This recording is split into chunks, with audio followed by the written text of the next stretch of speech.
Hello everyone, welcome back on this channel. I am Rahul Yadav और अभी मैं यहाँ पे NISL एग्ज़ाम दे के आया हूँ AO का। इस बार मैंने रिस्क इंजीनियर से भरा था। इस बार मैंने जर्नलिस्ट से फॉर्म नहीं भरा था क्योंकि जर्नलिस्ट की मुझे पता था कट ऑफ जाएगी ज़्यादा और उतने अटैम्प्ट मेरे हो नहीं पाते हैं, तो इसलिए मैंने रिस्क इंजीनियर को भरा था। तो सबसे पहले बात कर लेते हैं पेपर की। कुछ मैंने क्वेश्चंस यहाँ पे लिखे हैं। इंग्लिश में मेरे अटैम्प्ट हुए हैं 28 क्योंकि अच्छा लेवल आया था, पैसेज का लेवल अच्छा था। और रीजनिंग में करे हैं मैंने 18 क्वेश्चंस और इसका भी लेवल अच्छा था क्योंकि इसमें मैंने लोगों से बात भी करी। लोग बोल रहे थे कि भाई टफ़ था पेपर क्योंकि पजल्स वगैरह बन नहीं रहे थे। क्वांट में मैंने 26 करे हैं। क्वांट का लेवल आसान था इसलिए ये 26 क्वेश्चन हो गए, नहीं तो इतने क्वेश्चन नहीं हो पाते। अब सेक्शन वाइज देख लेते हैं। सबसे पहले इंग्लिश में देखते हैं। इंग्लिश में मैंने करे हैं टोटल 28 और इसमें 10 नंबर का एक पैसेज था, 5 से 6 नंबर का एक क्लोज टेस्ट था बड़ा सा, और फिर कुछ एरर्स के क्वेश्चन थे, कुछ जो इम्प्रूवमेंट के क्वेश्चन होते हैं वो थे 4 से 5 ऐसे ही, और फिर 4 से 5 कुछ एरर के क्वेश्चन थे। एरर में एक क्वेश्चन था ऑफ, OFF दिया था वहाँ पे और उसमें था OF, और एक था टेकन, किसी एक पार्ट में टेकन था तो उस टेकन को हटा के वहाँ पे कुछ करना था।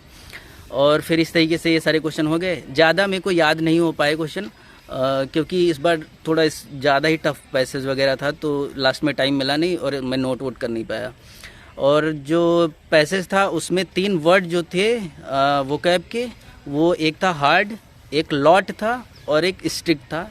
जो भी ऑप्शंस आपने लगाए होंगे वो कमेंट में कर देना तो थोड़ा कंफर्म हो जाएगा सबको कि क्या सही है। वर्ड यूजेस पे आ जाते हैं। वर्ड यूजेस मुझे लग रहा है 2 या 3 क्वेश्चन थे वर्ड यूजेस के, और जो पहला वर्ड यूजेस था वो फेयर था, FAIR। अब इस फेयर का 3 सेंटेंस दिए थे इसमें, जिसमें एक बी वाला जो ऑप्शन था उसमें फेयर था, उसमें किराए की बात हो रही थी, मतलब कुछ मेले वेले का या ऐसा कुछ किराए की बात हो रही थी। तो वो किराए वाला जो फेयर होता वो FARE होता है, तो वो ऑप्शन गलत हो के बाकी A और C था वो सही हो जाता। एक वर्ड था क्वाइट, QUITE। अब ये जो क्वाइट है QUITE वाला, ये होता है मतलब कुछ ज़्यादा, ये मतलब एक लिमिट से या ओवरऑल जितना अच्छा हो सके वो वाला, वैसा इसका कुछ मीनिंग होता है।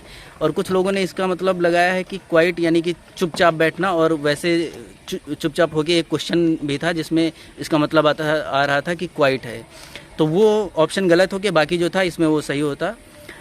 और इस तरीके से इंग्लिश का हो गया। अब बात कर लेते हैं रीजनिंग में। रीजनिंग में जो था वो सबसे पहले एक अनसर्टेन नंबर की पजल खुली थी मेरे में, मैंने उसको अवॉइड करा और आगे बढ़ गया। फिर एक ट्री वेरिएबल वाली पजल थी, मतलब ABCD ऊपर 5 लोग को बिठाना था, उसमें ट्री वेरिएबल्स थे, कुछ नीम के या मैंगो के, ऐसे कुछ पाइन के, ऐसे 4-5 पेड़ थे उनको भी बिठाने थे।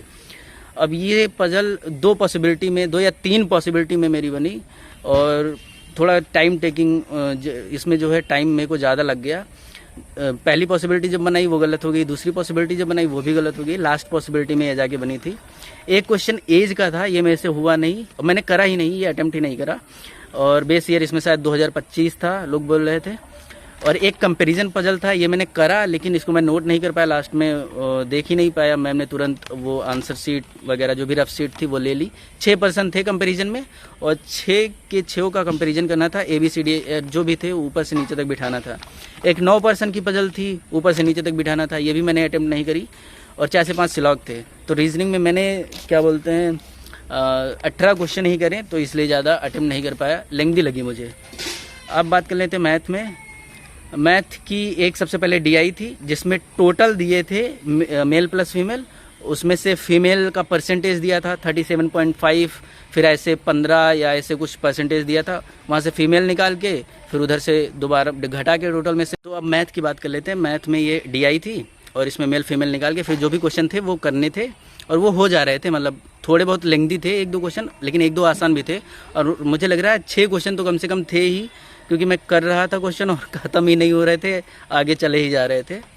और फिर जो नेक्स्ट DI थी वो टोटल दिए थे उसमें, और टोटल मतलब हेलमेट प्लस बैट ऐसा टोटल दिया था, और उसमें से ग्राफ में से फिर बैट का अलग निकालना था और हेलमेट नहीं, बैट का दिया था, ग्राफ में बैट का दिया था और घटा के टोटल में से हेलमेट का निकालना था, ऐसा था। तो इस तरीके से इसके भी 5-6 क्वेश्चन थे और ये भी आसानी से हो रहे थे। अब थोड़ा मिसलेनियस पे बात कर लेते हैं। अरिथमेटिक का जो आंसर था बोट एंड स्ट्रीम का, उसमें शायद 36 आंसर आ रहा था, और एक ट्रेन वाला आंसर था, ट्रेन वाला क्वेश्चन था, उसमें 30 आंसर आ रहा था शायद। टाइम एंड वर्क का मैंने कहा था, रिमेनिंग वर्क निकालना था, उसमें 3 आंसर आ रहा था। और लेंथ, एक किसी रेक्टेंगल वगैरह की लेंथ पूछी थी, उसमें 12 आंसर आ रहा था। एक में सीपी एंड एसपी का डिफरेंस पूछा था, तो जो डिफरेंस आ रहा था वो 30 था। और एक क्वेश्चन ऐसा था कि भाई 25% मार्क प्राइस से घटा देते हैं और उस पर 50 रुपये का प्रॉफिट भी रहता है।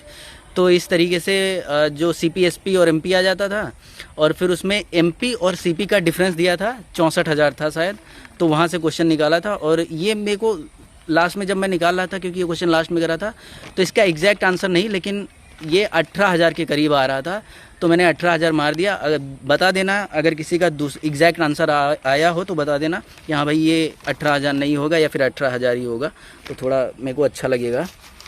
तो इस तरीके से सारे आंसर मैंने दे दिए इसमें।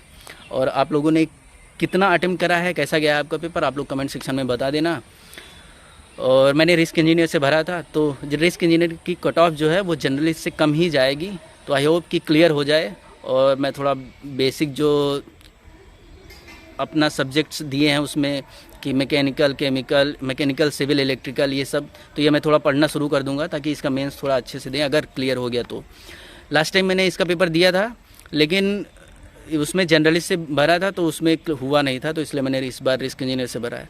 बाकी यहाँ तक अगर आप लोग वीडियो देख रहे हैं तो वीडियो को लाइक कर देना, चैनल को सब्सक्राइब कर देना, और फिर आगे रिस्क इंजीनियर के बारे में बात करेंगे कि कहाँ से इसका सिलेबस लाएँ, क्या क्या पढ़ें। बाकी thank you so much, take care.